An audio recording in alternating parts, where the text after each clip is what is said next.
Bonjour les élèves, bienvenue à cette capsule mathématique portant sur le volume. Je commence la capsule avec Cinémat. Donc, au besoin, tu peux prendre le tien, Cinémat page 110. On te présente donc la théorie au départ et ensuite tu as quelques exercices qui portent sur le volume. Donc, le volume, c'est quoi? Bien, c'est l'espace occupé par un solide. C'est sa capacité à contenir quelque chose. On mesure ça en cubes unités. Hein, les cubes unités, je te rappelle, ici, on a un dessin. On peut le manipuler quand on est en classe. Donc, je pourrais te présenter une construction comme celle-ci et te dire quel est le volume en cubes unités. Tu dois compter tous les cubes unités. Celle-ci, il y en a 10. Il ne faut pas oublier le cube qui est au premier étage et celui au centre qui est au deuxième.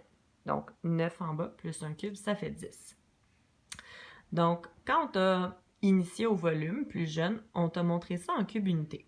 Un peu plus tard, on t'a montré qu'il y avait d'autres unités de mesure, comme le centimètre cube, décimètre cube, mètre cube, etc. Dans le fond, tu peux prendre toutes les unités de mesure qu'on a dans le tableau de conversion de mesure et elles doivent être exposant 3, donc au cube, quand on parle de volume. Pourquoi exposant 3? On va le voir un peu plus tard, mais c'est en lien avec les 3 dimensions du volume, car le volume, c'est en lien avec les solides, donc un objet en 3 dimensions. Le volume, ensuite, on va dans le plus concret, le volume d'un prisme. Là, ici, on va te montrer une formule. La formule, tu la connais très bien, c'est la suivante, c'est volume égale à largeur fois longueur fois hauteur, hein, d'où les 3 dimensions.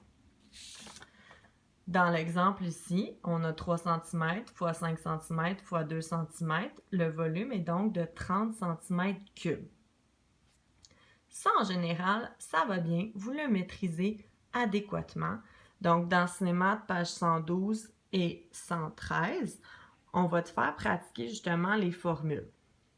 Si je te demande aussi de calculer le volume de litres dans une piscine, tu utiliserais la même formule.